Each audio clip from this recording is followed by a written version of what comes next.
Hi guys, so ipapakita ko guys kung paano tayo mag-scan.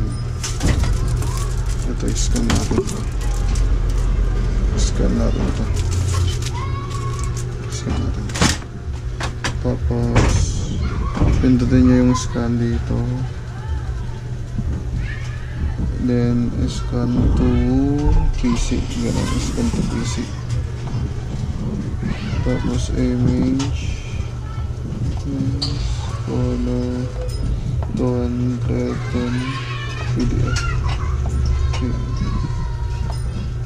Start.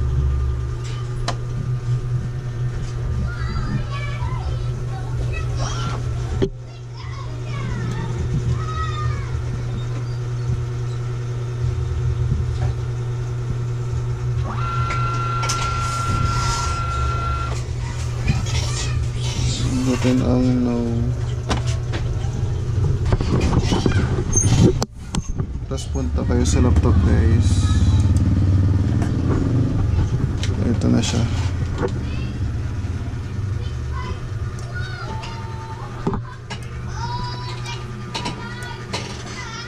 Ito na siya guys.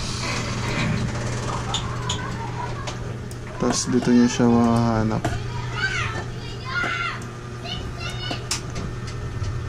Punta lang kayo ng pictures.